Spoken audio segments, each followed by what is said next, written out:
கண்மணி அன்புடன் அடுத்த வர எபிசோட்ல பார்த்தீங்க அப்படின்னா, இந்த மாரி வந்து அன்போட அண்ணன் பையன் கூட கண்மணி வந்து விளையாண்டுட்டு இருந்திருப்பாங்க. இது பிடிக்காம பார்த்தீங்க அப்படின்னா, அந்த பையனோட அம்மா வந்து, "கண்மணி தேவையில்லாத வேலையெல்லாம் பண்ணிட்டு இருக்க. நான் அவன படிக்க விடாம எதுக்கு வந்து இந்த மாரி விளையாட்டெல்லாம் சொல்லிக் குடுத்துட்டு இருக்க? இதெல்லாம் பழக்காத" அப்படின்னு சொல்லிட்டு கண்மணிய திட்டிட்டு, அவங்க பையன உள்ள கூட்டிட்டு போய், அவங்கள வந்து அந்த பையன பார்த்தீங்க அப்படின்னா, அடி அடின்னு அடிச்சு, "இன்னொரு வாட்டி நீ போய் அவ கூட விளையாண்டா அவ்வளதான். ஒழுங்கா படின்னு" சொல்லிட்டு அந்த பையன திட்டிட்டு போயிருவாங்க.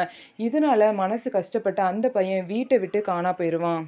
அதுக்கப்புறம் அந்த பையன் காணா போனதுக்கு கண்மணி தான் காரணம் அப்படின்னு சொல்லிட்டு ஒரு பெரிய பிரச்சனையே பார்த்தீங்கன்னா, அந்த பையனோட அம்மா வந்து உருவாக்கிருவாங்க. இதனால கண்மணிய வீட்ட விட்டு வெளிய போன்னு சொல்லிட்டு பாட்டி சொல்லிருவாங்க. அதுக்கப்புறம் அன்பு வந்து "கண்மணி எங்க? கண்மணி மேல ஒரு தப்பும் இல்ல. நீங்க எப்படி இவள வெளிய அனுப்பலாம்?" அப்படின்னு சொல்லிட்டு பாட்டிய அன்பு கேள்வி கேட்டுட்டு இருப்பாங்க.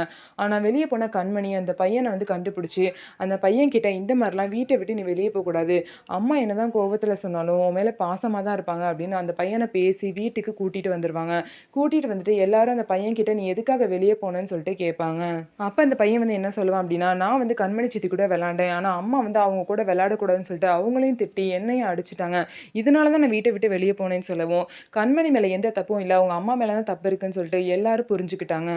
இதனால அன்பும் பார்த்தீங்க அப்டின்னா, சும்மா எல்லாத்துக்கும் கண்மணியே குறை சொல்லிட்டு இருக்காதீங்க. கண்மணி மேல ஒரு தப்பும் இல்ல. யார் மேல தப்போ அத புரிஞ்சுக்காம தேவையில்லாம கண்மணிய திட்டாதீங்கன்னு சொல்லிட்டு எல்லாரையும் திட்டிட்டு அங்கருந்து போயிறாரு. ஸோ நம்ம வீடியோ உங்களுக்கு பிடிச்சிருந்தா நம்ம வீடியோவ லைக் பண்ணிக்கோங்க.